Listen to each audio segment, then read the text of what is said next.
Yeah. Well then, good night, people. So just like the Biden administration, you guys are just gonna head on out. Head on out. Yeah. I didn't want to push this onto another administration. I'm sorry.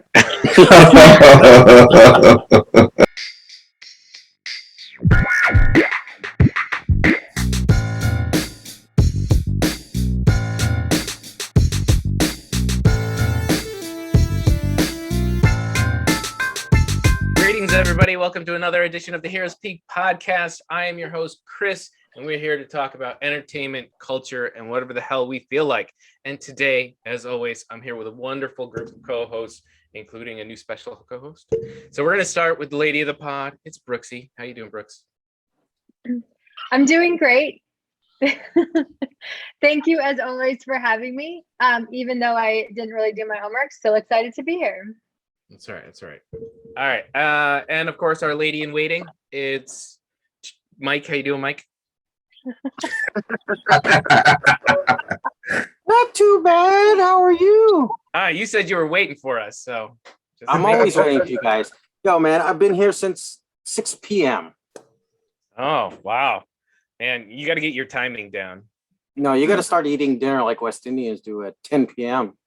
I was going to say, my dinner was already done by 6. Done and dusted. White people All right. time. And then... It's 6 p.m. my time. So That's right. It is 6 p.m. All right. And then the beard of the pod, it's Keith. How you doing, Keith? I'm just here so I don't get fined. And the argument in chief, it's James. How you doing, James? I'm doing well. I feel like Rambo at the end of Rambo 3 when he's hugging it out with the Taliban. Like, yay, good job, guys. Hey, we are backtracking to the 90s, baby. All right, I had nothing to follow that up with. All right, and finally, blast from the past. It's our new co-host. It's Jen. How you doing, Jen? I'm doing good. Thank you for having me. Of course, we love having new people on. We love having new eyes to look at the stuff we look at and tell us why we're wrong about. We also thank you for your service. Yes, thank you for your service. Hey, if it wasn't for wonderful people like yourself and citizens, I wouldn't be happier to serve. So I'm really honored, actually, to be on this podcast with you guys. I never get to do anything really cool and fun, and watching you guys have seriously has been really amazing. And you guys really do have fun, and I'm so excited to be here. So thank you. We try to keep the fun up on this podcast, except Mike. He wants Except Mike, yeah. Except Mike. Pan to his face as he was looking grumpy. He's like, I am how long gonna is this disprove it, intro? Damn, let's get on. Mike, can we make Jen the hero of the week then? I'll allow it. Okay, Jen, you are now the hero of the week. Congratulations for being the first. Well, thank you. Well, so on that note, can I start with your guys' presents that I brought? Presents. Okay. I have virtual presents for you guys. Oh, please, I'm excited. Okay, so I'm gonna start with the man, the myth, the legend, James, and hopefully you guys can actually see the presents. I hope. Tell me if you can. It's James on a stick. Like a lightsaber. That's not a stick. It's a lightsaber. It is a lightsaber. Oh, it is yeah. a lightsaber. Oh my gosh. Oh, it Yeah, is. it's a Awesome. chopstick. It's a chopstick lightsaber. Can you see what it says? Yeah. Do you really need to hire an Stand expert? Do you really need to hire an expert? Don't box you. Don't- Oh, I love it. Don't Don't box. box yourself in. Oh, okay. Oh, That's sounds like a awesome. Jamesoism. Thank you. That's awesome. Okay, and then we're going to go to my girl Brooksy, because I am the consigliere of the Brooksy, Fan club? No. not a fan club. She's your only fan. The groupie, Oh, the groupie clan. Groupie the alliance. Groupie clan. The groupie society. Brooks's groupie alliance, She gets the blue. the BGA. And She's just got a halo.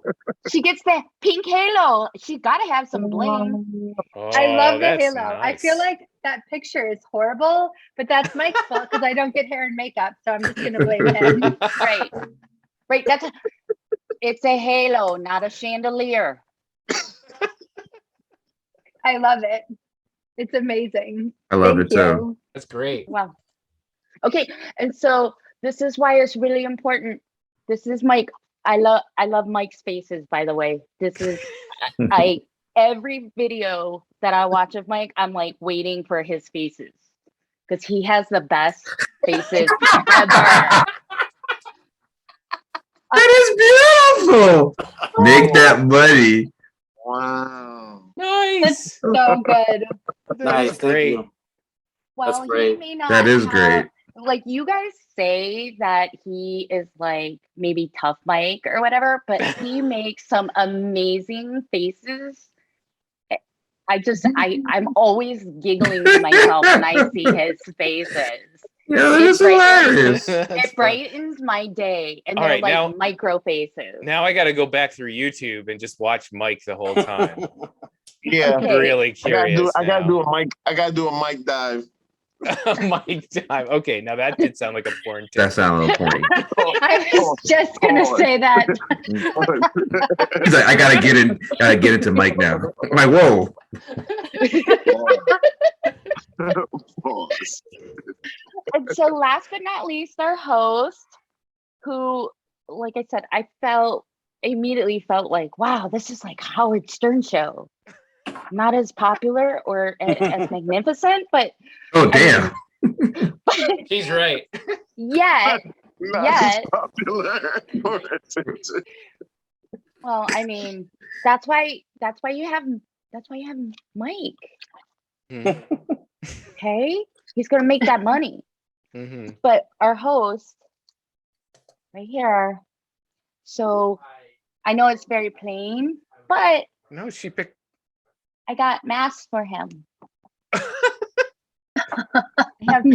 have multiple masks. That's So cool. he's got the regular mask. Oh, and I've got then interchangeable masks. He's got a full mask. He's like the Yo, Palpatine. action figure, Oh, that's Palpatine. so awesome. As the Wow. days go on and as You the have- episodes go You on, got a lot of time on your hands. You have a lot of time on your hands. Oh, I love see, it. he's got the nose mask, Nice. and then he's got the Oh my gosh, above there's the more? eyes.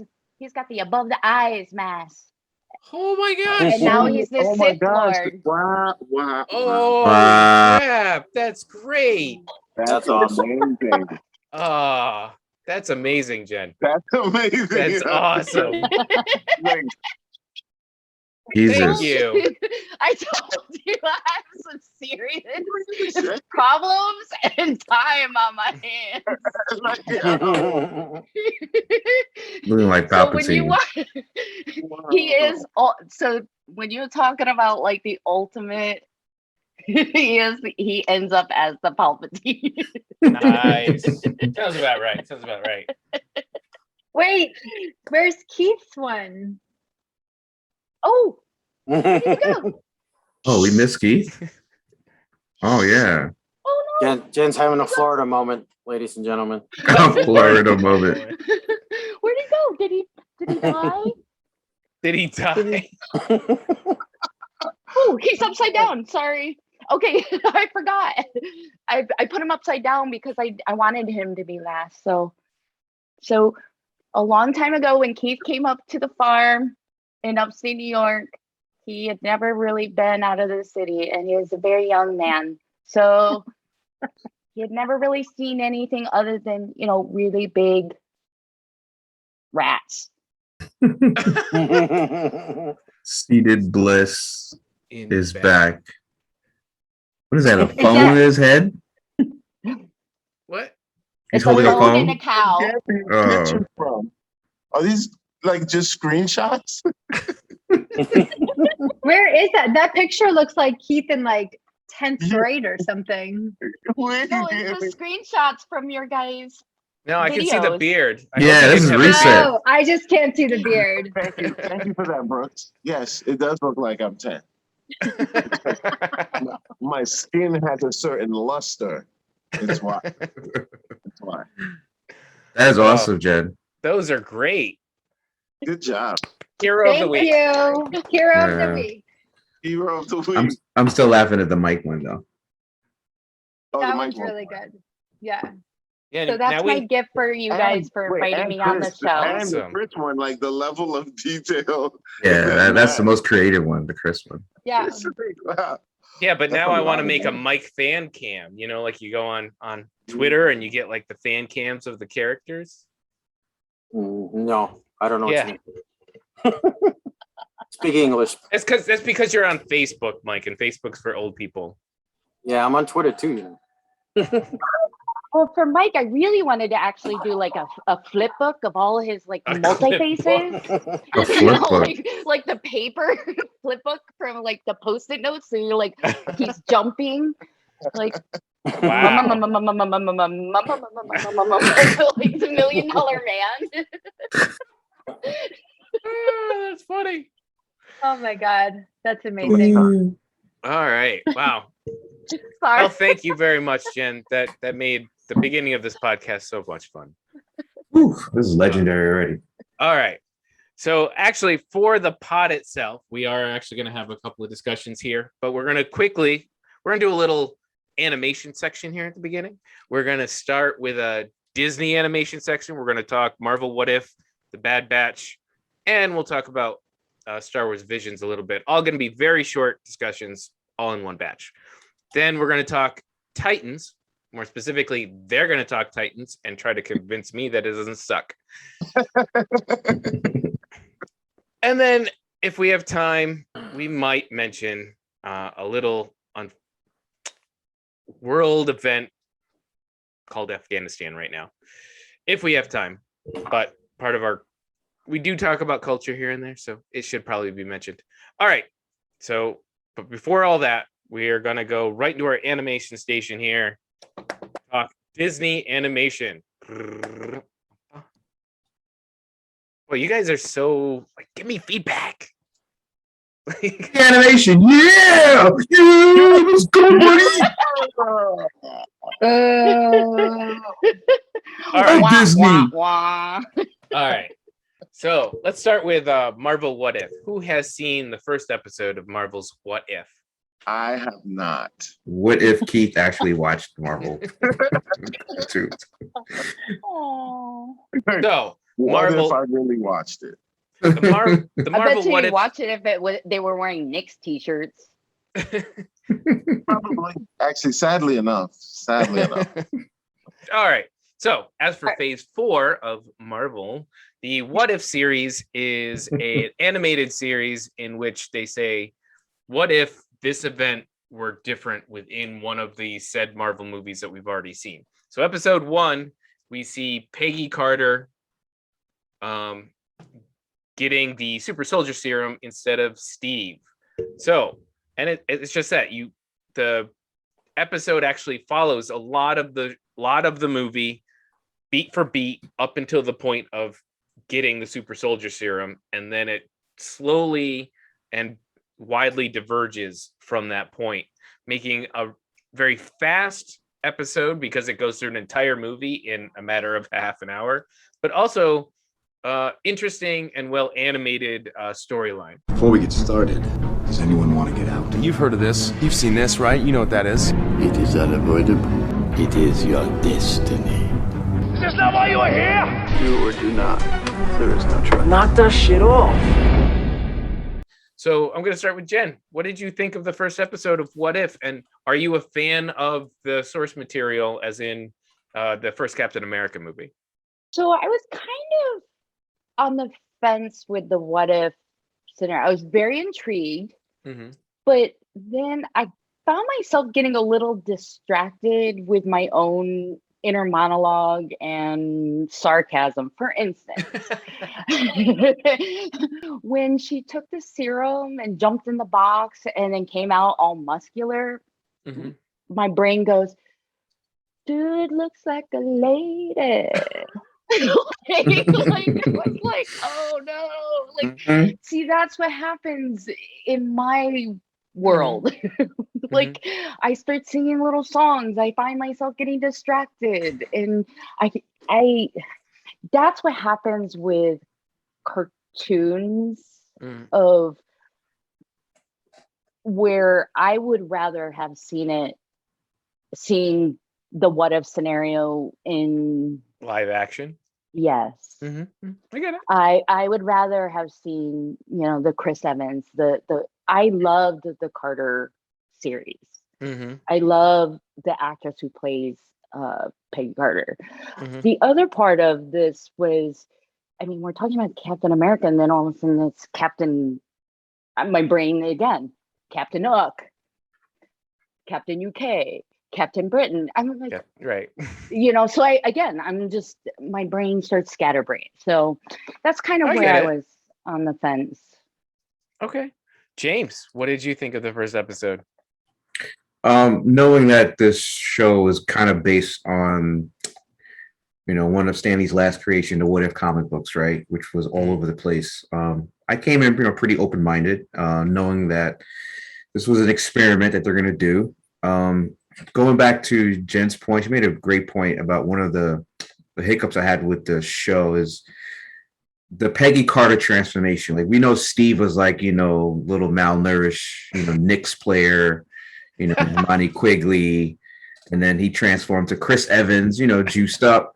Peggy Carter looked like the She-Hulk. And I watched this with my 12-year-old son. He said the same thing. He goes, why did they make her so gigantic? Like, she could have looked a little more slender like Wonder Woman, right? With feminine features, but super strong. Instead of looking like a almost ape-like, it looked way out of proportion. Now, as far as the story itself, I thought the story was pretty, pretty normal. I mean, they still have the beats there about Hydra and Red Skull. All that stuff was still stuck with the overall plot. The twist with them having the Hydra creature, which I thought was a nod back to Agents of Shield. For those of you who may have watched that show, they had the actual Hydra mutant on another planet trying to come through Old on Earth. God.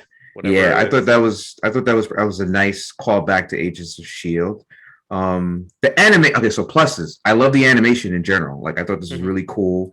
I thought the fight scenes were pretty great with not just with Peggy, but like the Howling Commandos and some of the other characters. I thought that was very, very well drawn together. And again, I know this is your corner, Chris, about the animation and stuff like that. I really enjoyed it and I lost track of time. By the time I got to the last couple of scenes, I was kind of shocked how fast the story and the plot went. It was booking it. It was not holding back. So I was just wondering, in general, if they're going to follow the same animation style for the rest of the show. But yeah, I thought it was good. I really liked it. I liked it a lot. Okay. All right, Mike. Yeah, I also liked it. I'm going to disagree on Peggy's size after the transformation. I think proportionally, when you look at little Steve to big Steve, proportionally, she came out the same size.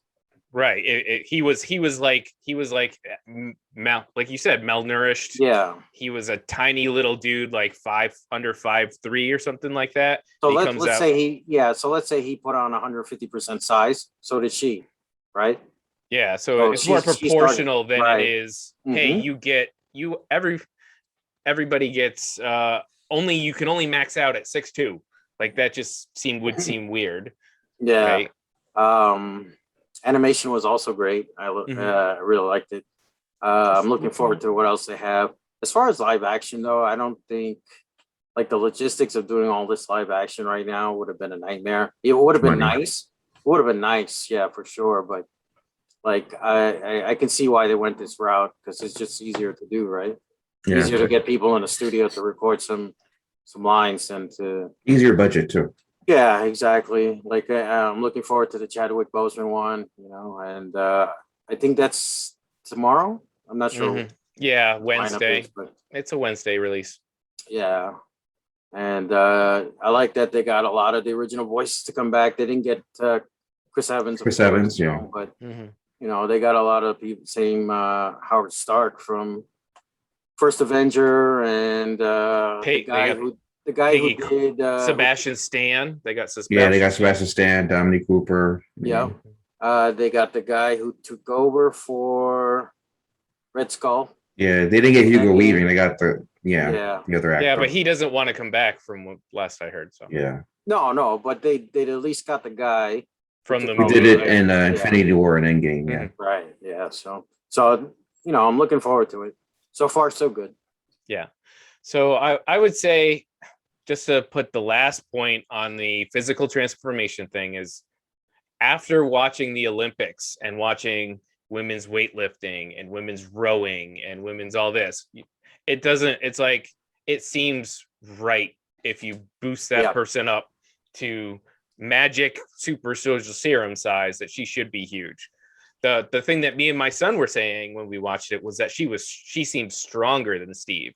And I agree that she like lifted a whole like tank, was it the tank or the truck carrier? it was a truck carrier that came at, Like, and that could have been the animation, making it look more dynamic than That's true. I mean, practical effects. but it was cool looking. She just like shouldered that thing. And Yeah, tossed it. jumped through a plane. Yeah, she seemed more lively, animation style as opposed to practical effects and CGI in a live action movie. But she's also, if you look at it from the character's perspective, she's a trained soldier. She was knocking guys out before without any soldier serum. So, That's you know, true. go for it.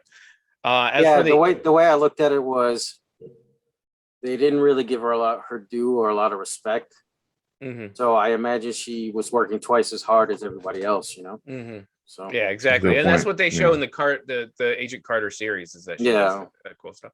As for the animation itself, I thought it was spectacular. It was a very, very specific look to it, and I think that's what Marvel needs for an animation. What they haven't had up until now was any kind of animation style that you look at and you go, hey, that's a Marvel animation. Like, we watch DC animation and we go, oh, that's a DC animated movie, right? Even when we were watching what was the one earlier this year, it looked like a DC animated movie. It was not Superior. What the hell's the name of it? The Doomsday Apocalypse one, Justice League? No. It was a non-DC movie, but Invincible? Invincible. Oh, okay. It has that style, and you go, oh, that looks like a DC movie. So I hope Marvel has decided that this is their style. It works really well. The biggest thing I look for in action animation is usually in between. So in animation, there's keyframes, which is like guy over here, guy over there. And then the number of frames in between tell you how smooth that animation's going to be. And sometimes that's easier with like computer animation, but it also has very robotic looking action. So this had none of that. Everybody walked really smooth. There was a lot of great in between animation. So all the action was really smooth. The design, I knew you would pick that up. I knew you would pick that stuff up. It was wonderful to watch. The design and direction of the character movements were all really well. I'm going to call out Squeeze Studio. They're the studio out of Canada that Disney picked up. Well, I don't think they bought. They at least they're marketing or they hired them out to do this. So Squeeze Studios is the name of the studio out of Canada, and great job. It looks wonderful, and I hope they continue with this style so that we have a set Marvel style that we can relate to. Because what animation does is it brings in a new audience, especially younger audience. So, you know, believe it or not, there are people that are alive today that weren't alive when Captain America or Iron Man first came out, that are picking what media they want to watch. So having animation is, that's true. Very good. Yeah, the thing is, I always said back in the days, I was a huge Watcher comic fan too. Yeah, I love to watch like that comic series to me was like a Twilight Zone of Marvel, you know? Yeah. So I was always a fan. When I heard this series was coming out, I was very excited. Same. And they haven't let me down. So shout out to Jeffrey Wright, who voiced Uatu. Oh, I never no, knew that was what great. I never knew what he would sound like other than in my head when I was reading the comics. Like, what if Silver Surfer got the gauntlet and not Thanos? And I'd imagine it's like some older white dude that was talking and not like Jeffrey Wright. You know? Shout out to Brooklyn. So I'm hoping that we now get a new solid slate of Marvel animation and not just all related to What If. But I think the thing that attracted me the most was after watching Loki, I think What If means even more. Like now it feels even more related, more than just, hey, this is a fun thing we might see. I think it's canon now. I think these are canon. It all feels like it's part and parcel to the whole thing. I definitely agree with that. Like, I think it means so much more. And I think that's part of the reason why I was drawn with the idea. Almost wish this, as well as Small Batch, it would be almost great if you could even do almost a mere adult version of real life, or not real life, but a non-animation version where you can step up, I guess, and dig deeper. I don't know how, but given Ken Feige and all of those guys are so much more brilliant than I could ever be and more creative, but I still think there's more to dig in the What If scenario that's non-animation. I know you guys would probably I think disagree with me, but what it feels like is that the Doctor Strange movie might come across some of these characters in live action. I don't think we're going to get like an episode or anything like that. It may eventually come out to something in that direction. They may do season 2 with live action. I think we have everything's wide open at this point. We can see that every time Marvel has released a TV series, it shoots to number 1. Each time they release a movie, it shoots to number 1.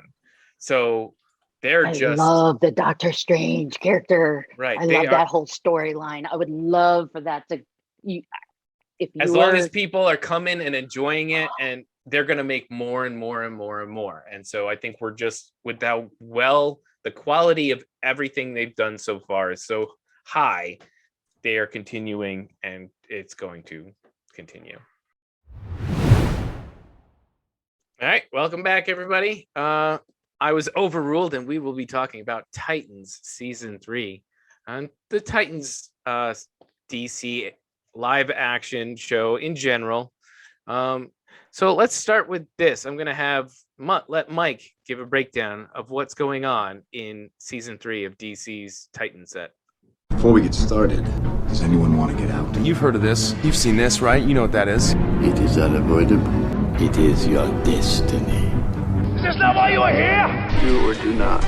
There is no try. Knock that shit off. I have no idea. I can't see anything. The show's so damn dark. No. So, actually, it was pretty interesting because at the end of season 2, spoilers. Spoiler warning, spoiler alert going up. At the end of season 2, we lost Wonder Girl. She died.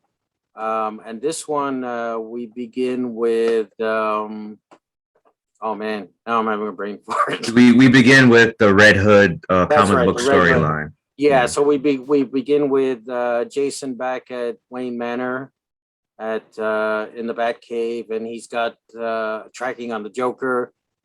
Joker escaped from Arkham, so he wants to track him down. Bruce is not in town, so he calls Bruce, and Bruce says, just wait till I get back.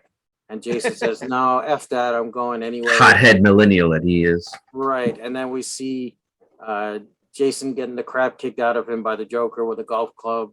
So did they cast the Joker, or is this like we don't see who the Joker is. Yeah, you don't see. You just see the shadow and the maniacal laugh. And the laugh, yeah.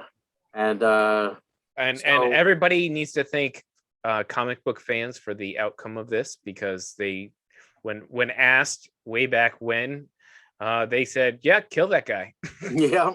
Oh yeah, that was send in or call. Yeah, call in and vote. Do you want him to live? Or you want him to die? And they said, kill him. Kill Robin. Mm-hmm. Yeah, so we think he's dead, but he's actually come back as Red Hood, and he's Oh. wreaking havoc on the Titans team now. Brooksy, are so- you okay with all these spoilers, or do you need to mute? Robin dies. Well, this is the second this- Robin, though. this I don't know. this is not Nightwing. Robin 2. But we also get This is a Jason glimpse Todd, at Robin 3, Tim Drake, yeah. Tim Drake, which is cool. and nobody So- likes Jason Todd anyway, so it's Yeah. okay. Yeah, he's a petulant millennial. I don't think I have Jason Todd comic. You haven't seen him yet. You haven't seen Robin 2 yet. I don't think so. Yeah. Nope. You'll see him. You'll be annoyed by him too, I have a feeling. Mm-hmm. Okay. Yeah, very annoying.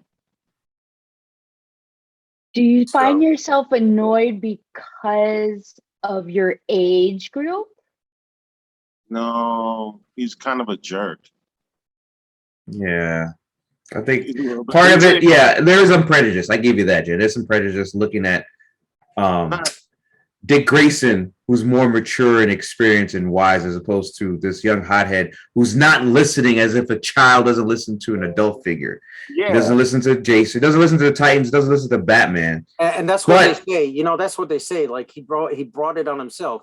Everybody on the team learns from their mistakes. Yeah, They but also evolve. something about how this actor is portraying a character, maybe his face too. Like his face, the actor's face also exudes like you want to punch him like Will Ferrell. If Brooks I was was there. just thinking He's that, good. like He's how a good Brooksy wants actor. to punch Will Ferrell in the Yeah, that actor, he's got that punchable face too. So it Mhm. doubles down. It Wow. doubles down on you not liking him.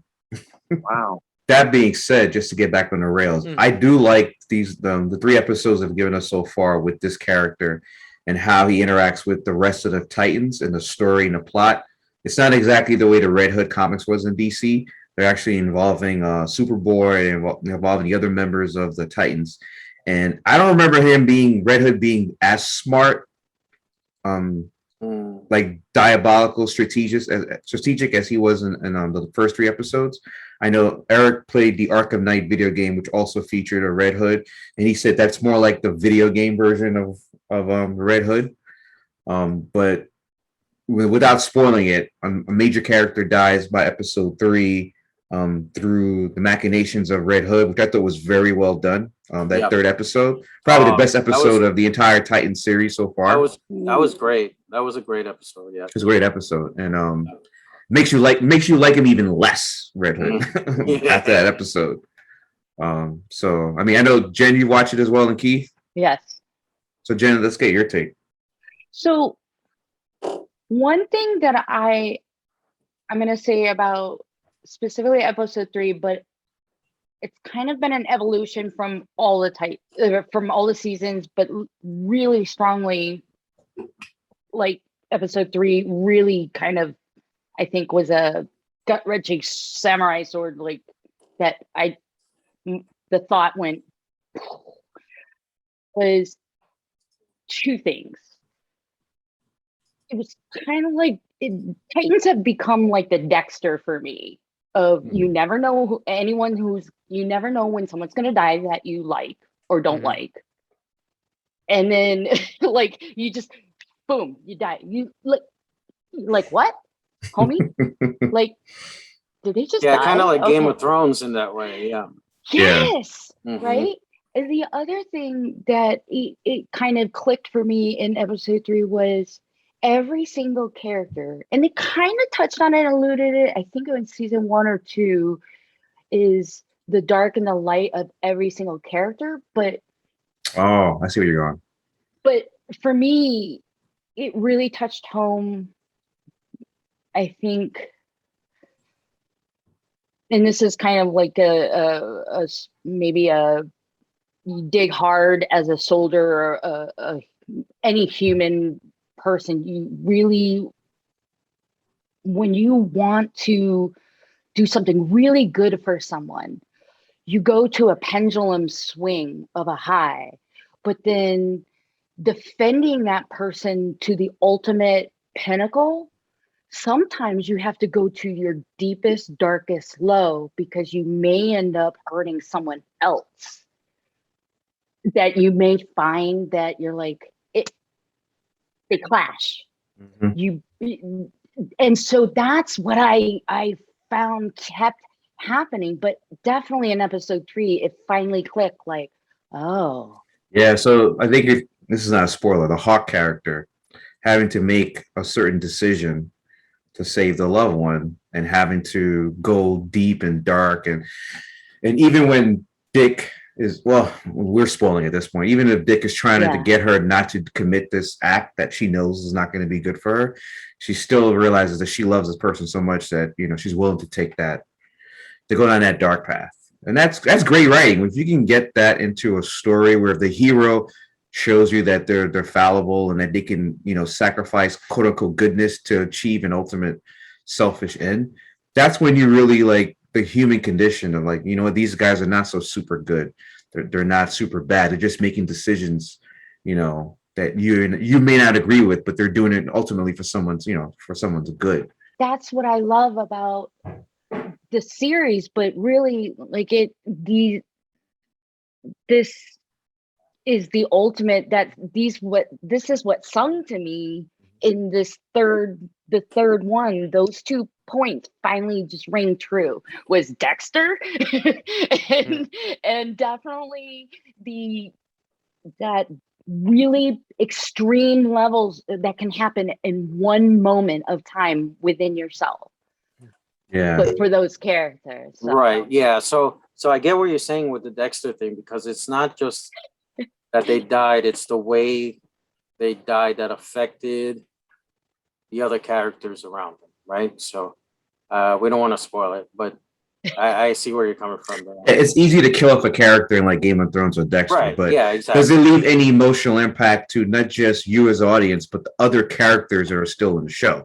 Right. If it does, then you've got a good story that can, you know, Right. jump It off has a good ripple story. effect and it keeps going. The storyline keeps going because of that death maybe 3 episodes back. Yeah. So we also had an introduction of a couple characters this season. We had Barbara Gordon come in. Yeah, She's now forgot the about her. commissioner. She's disabled now. I think. Is that actress really disabled? I couldn't tell No, because they showed no, her she's on a not. wheelchair, one leg. Okay. No, she's not. But so we had her introduction. We also had Scarecrow, who was locked up in Arkham, assisting Barbara and now the Titans. By the way, behind the scenes info, that actor, who was also in Mad Men on AMC, apparently he has some sexual harassment allegations against him during the filming. Yeah, I heard. Yeah. So, yeah, I don't want to give him too much praise after hearing those stories, but yeah. No, I know. Yeah. So definitely a good start for me, at least in my opinion, on this season. I want to see how it plays out. So I'm also glad I waited to this episode 3 was out to binge all 3. Otherwise, I'm not so sure I would have stuck around after episode 1 too much. So yeah, well, they released all 3 on the same day. Oh, okay. It wasn't a 1 per week thing for this. The rest of them are probably going to be weekly, right? So all right. Next, when we come back, we are going to talk Bad Batch, the full season of Bad Batch, season 1. Be right back.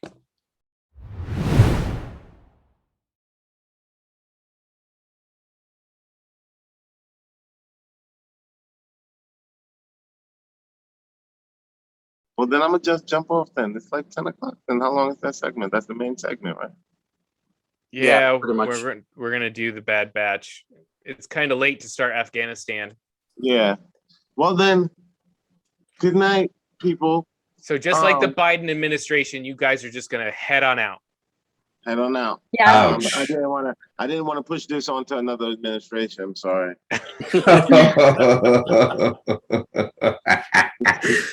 It's been through 4 already. I just didn't. It's not gonna go through a 5th. No. Just make sure you leave all your equipment behind. Yeah, okay. And send more troops back in. The ones that you paid to get for? the other ones out. I'm taking my money in suitcases with me, though. That's a smart idea. You and the president of Afghanistan can do that. Yep.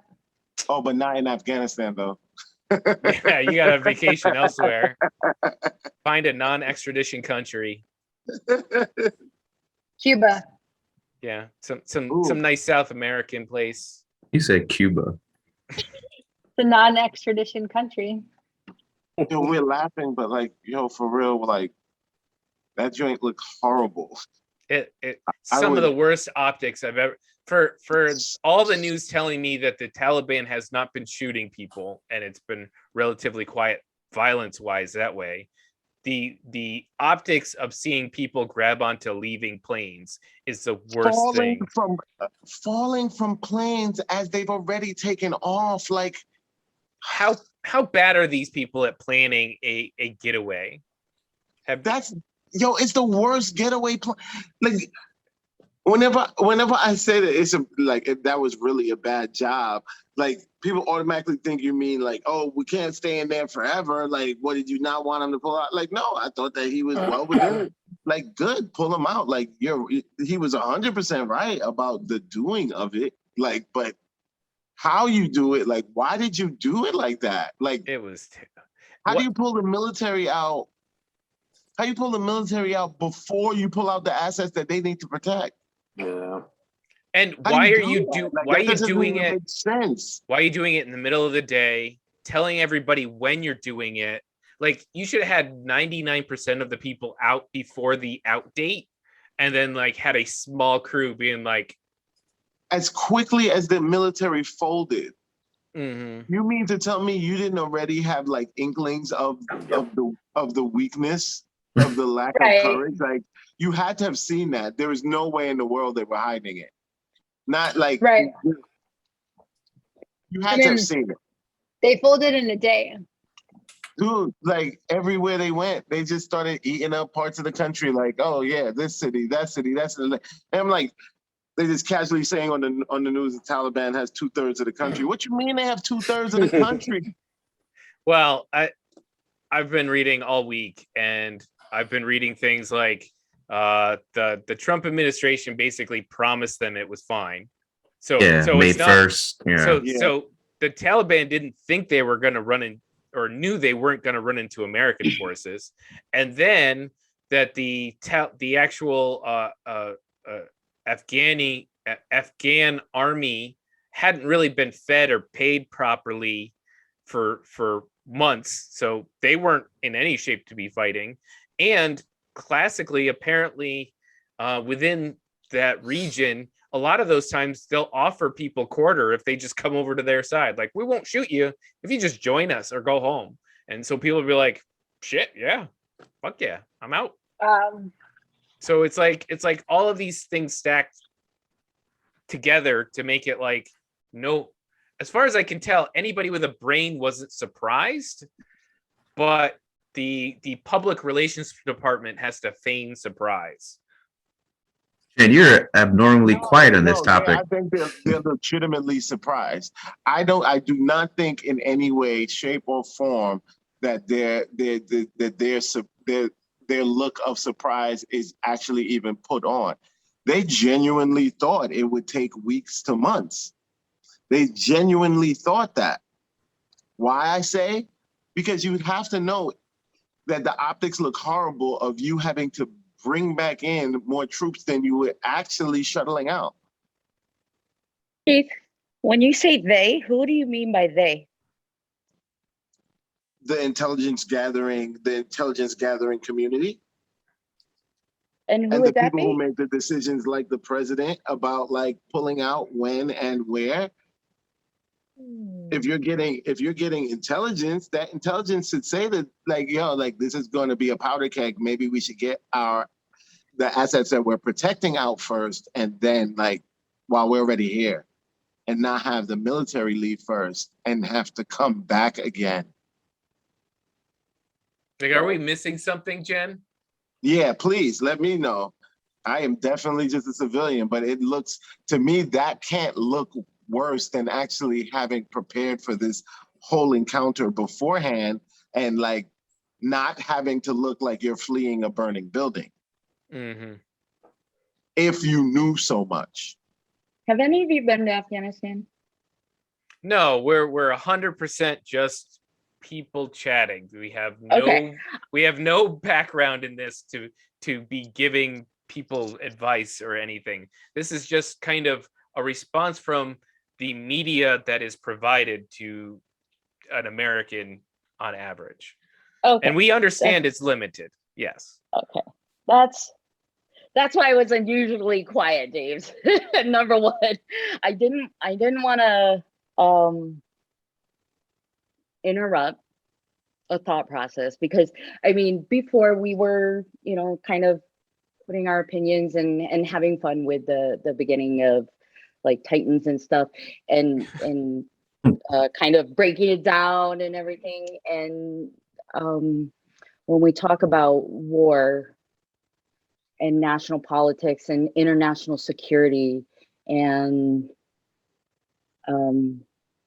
major decisions like that definitely affect not just our fellow Americans, the world, it becomes way more than an opinion at that point. So that's why I was unusually quiet.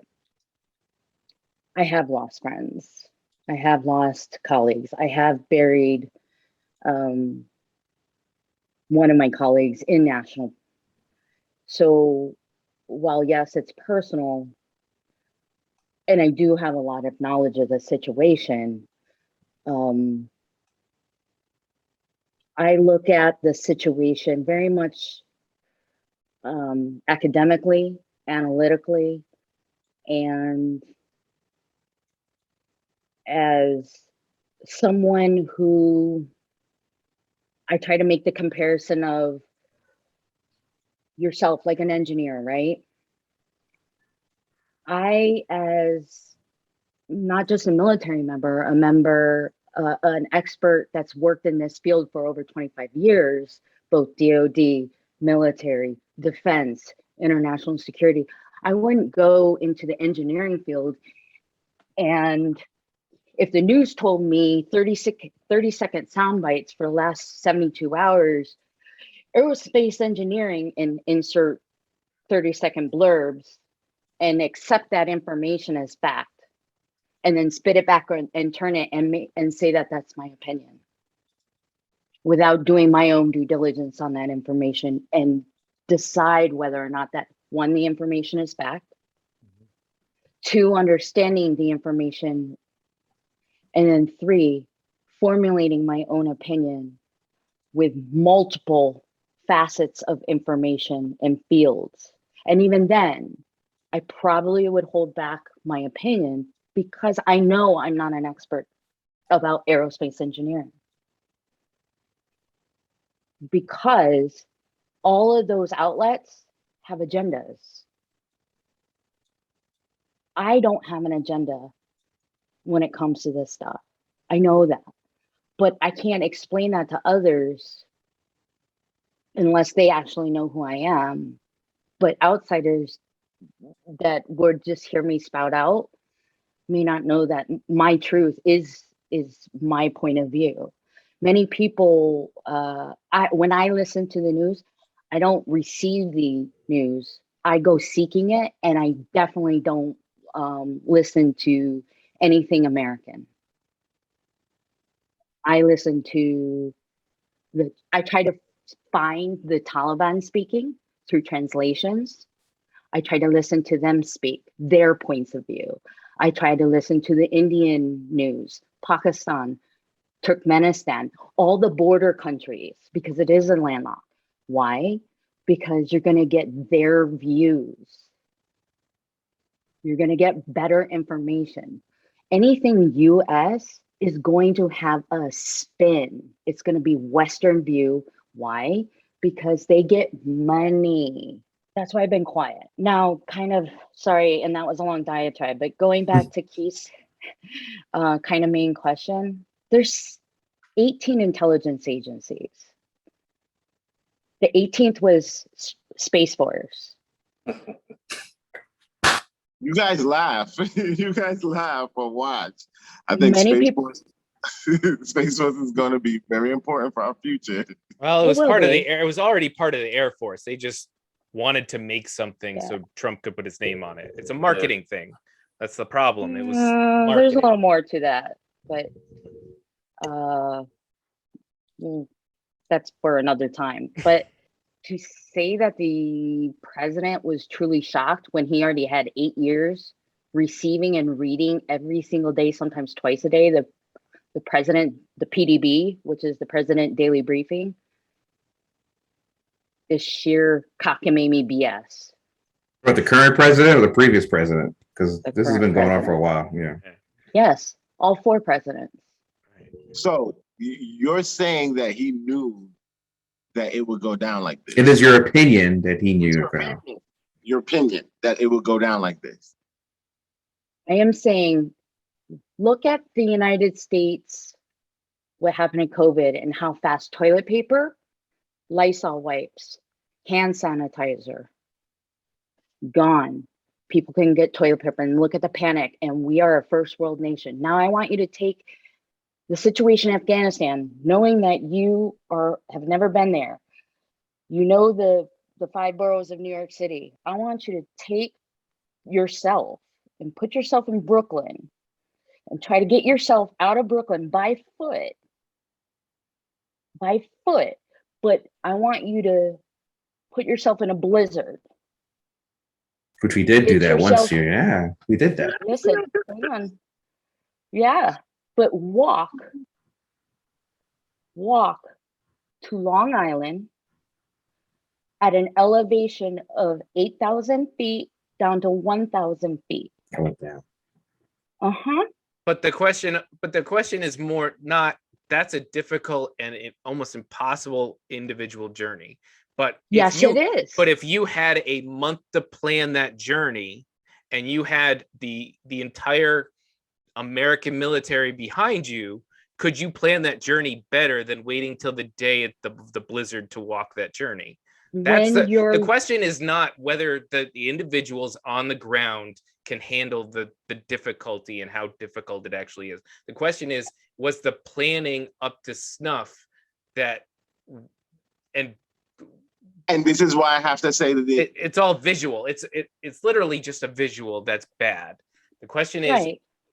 Why was it that day when they knew for months?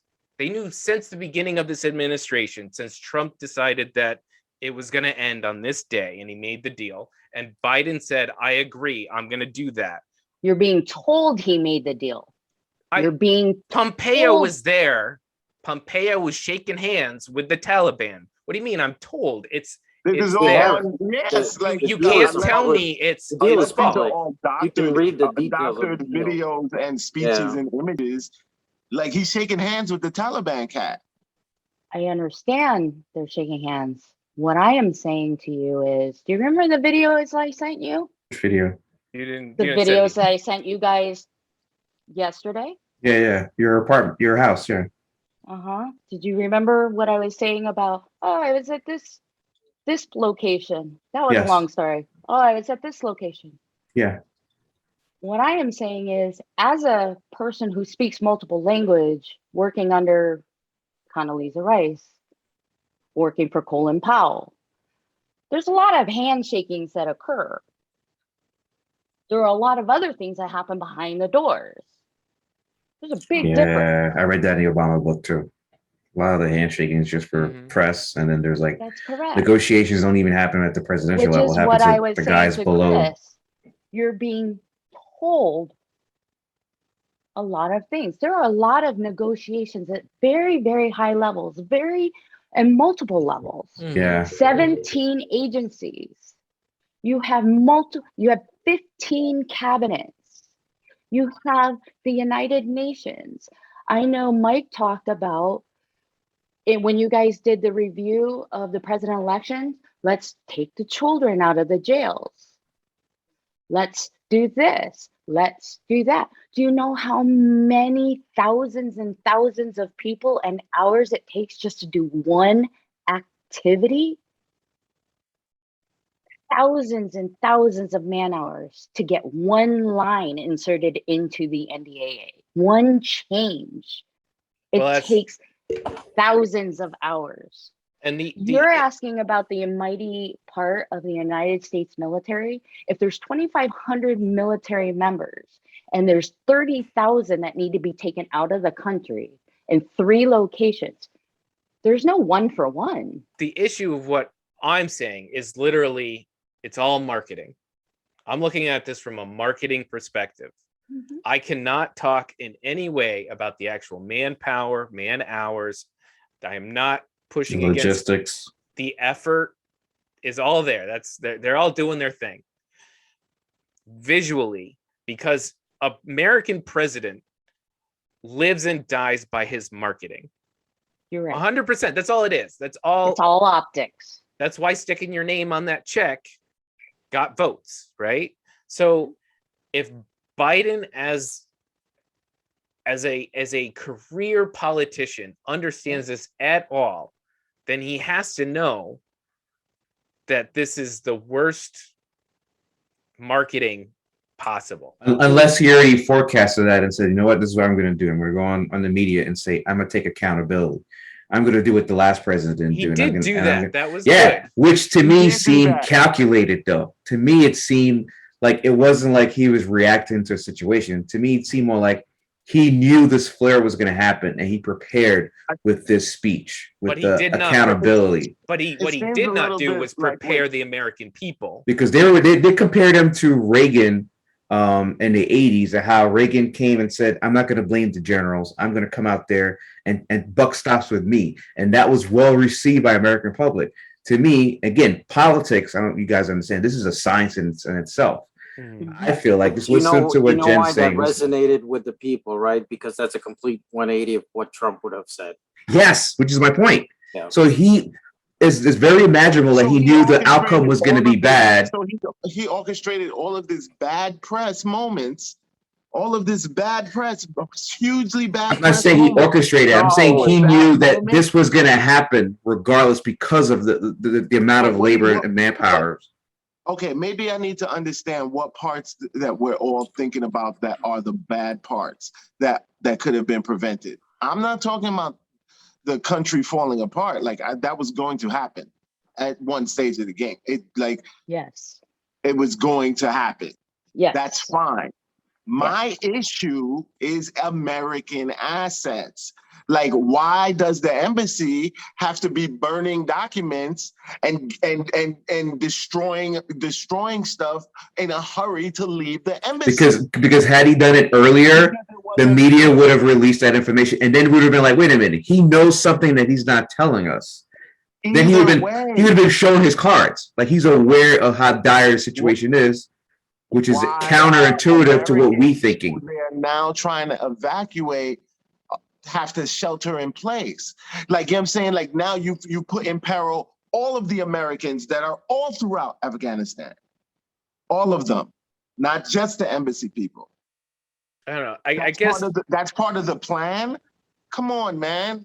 That's ridiculous. That's the thing. There is no plan. And that's ridiculous. I agree. So, and I think he already forecasted this was going to outcome, and he's prepared to take the media hit and then still come out. Watch the news, but like even on the news, I've been watching organizations led by ex-military from Afghanistan, this, that, and the other, that have been trying to get those interpreters out for months now. Yeah, I've seen years. Yeah, for months now. Years. Heavy push. Yeah, it definitely seems to be less. But now you're rushing them onto planes. So why couldn't you have done it then?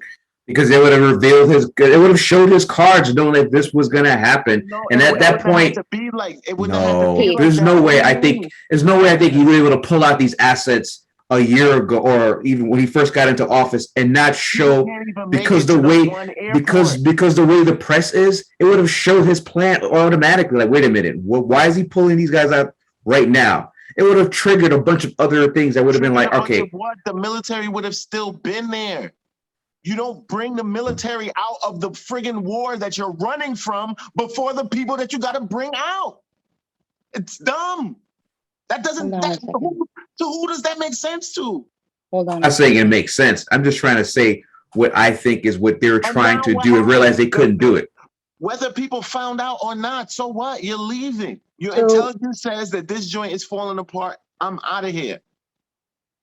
But you know who I got to get out first? I got to get these people out who work for the U.S., who are interpreters, the people who people have been begging us for months to pull out. Like, but then people are going to say, if you can take out our American assets, why can't you follow your own humanitarian rights and take out the women and children that are there? They're now in more danger. Then it becomes another. Yeah, think about it. No, Keith, think about it. If you're able to do this in such an earlier advance notice, why can't you look out for other humanitarian people that's been living in the outskirts of Kabul? Like, all of a sudden, it becomes another black eye for Biden. At this point, we're just doing a lot of what ifs. We're definitely doing a lot of what ifs. A lot was around here somewhere. All I know is that it could not have been a part of the plan running from the burning building that they're doing right now.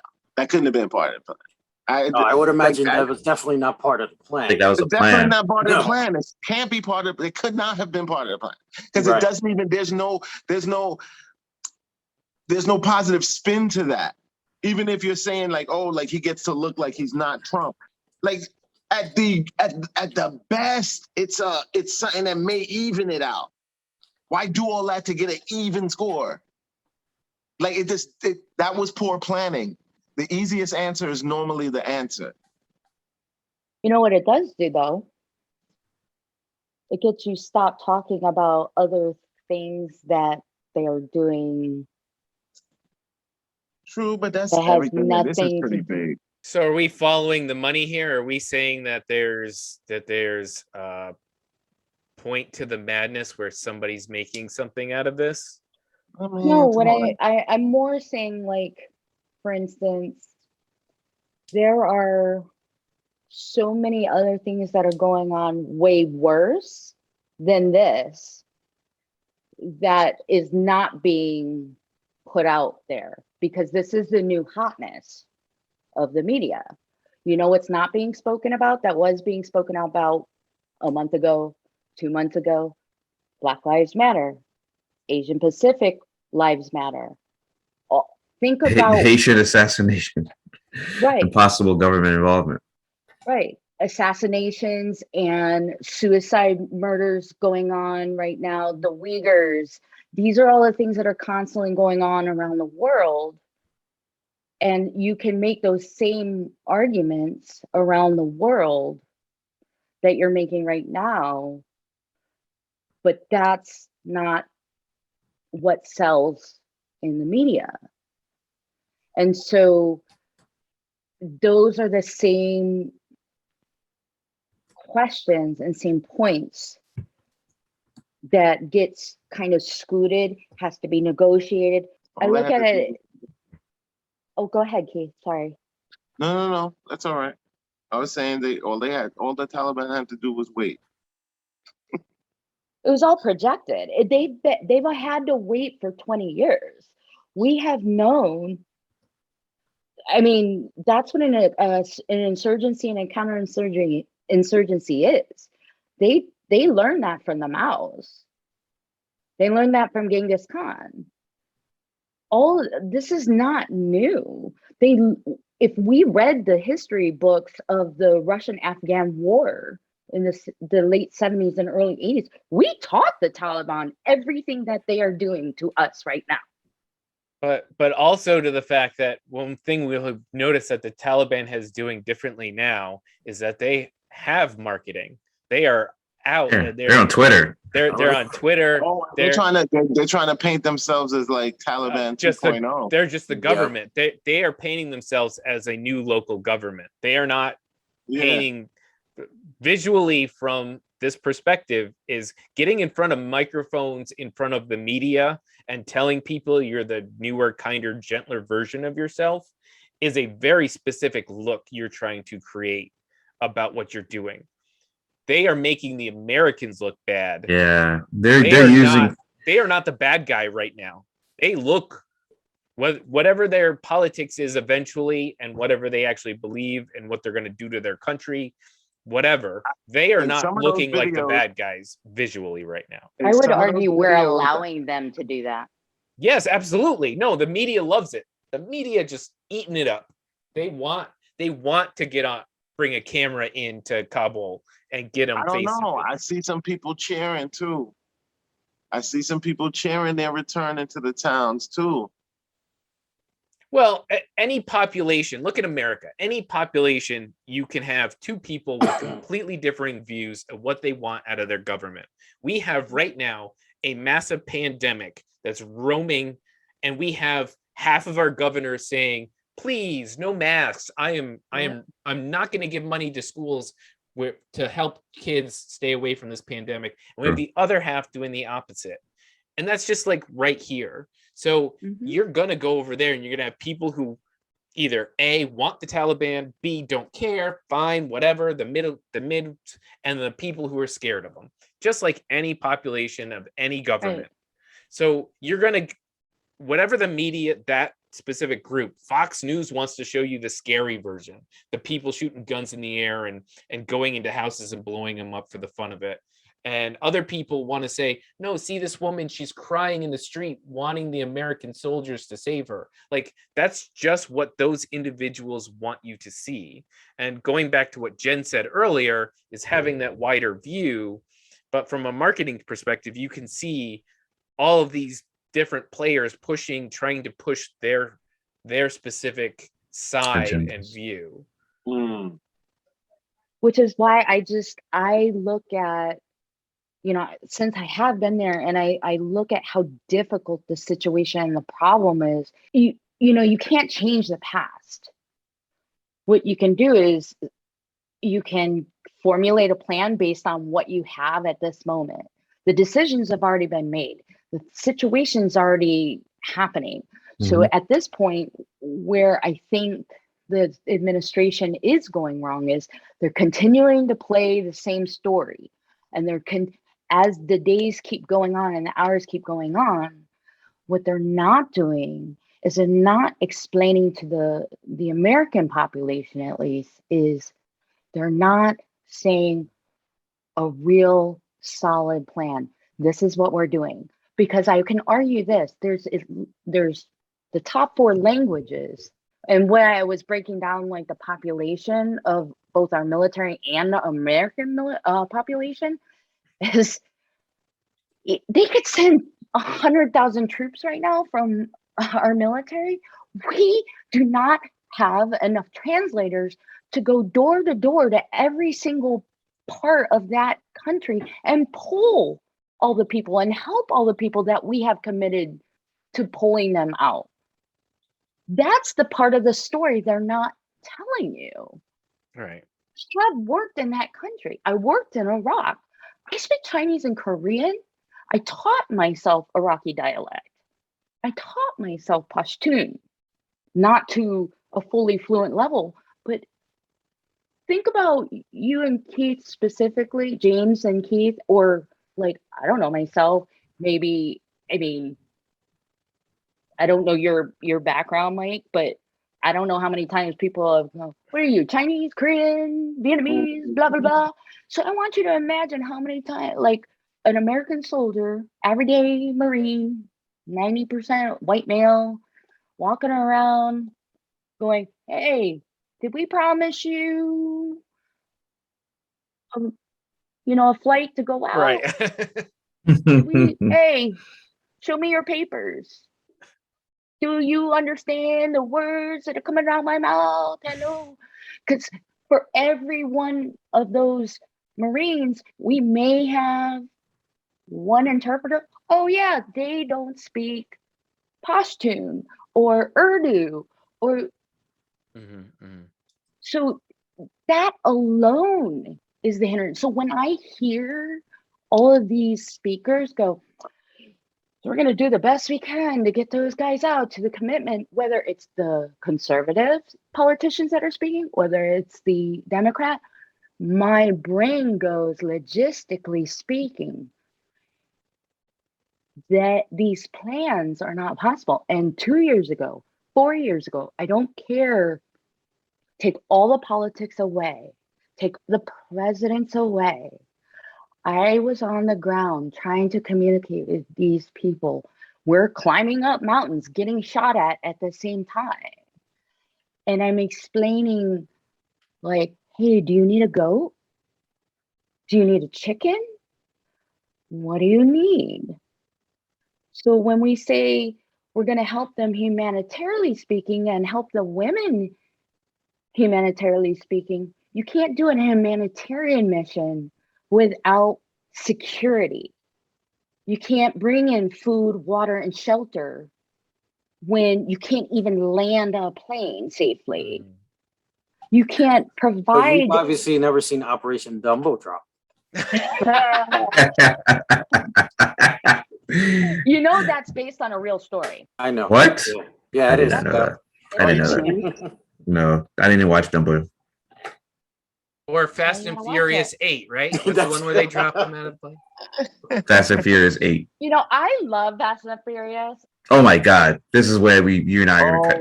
Wow. Because Weird it's the words. best franchise. All right, that's it. We're done here. Good night, everyone. Han came back. All right. Well, I'm just going to say good night, everybody. I want to thank everybody for joining us. I especially want to thank our new wonderful co-host, Jen, and she's invited on whenever she feels like it. And of course, all the rest of my friends. We'll see. It's all up to Mike. Mike controls the show, as you can tell. Mike, where can people find us to give us feedback on what they heard So today? we are on all the social medias at Heroes Peak, Facebook, Twitter, Instagram, TikTok, and YouTube. Don't forget to like and subscribe. Leave a comment. Share our videos. Let people know. And don't text us. That's right. Text Don't me. text Leave a me. comment.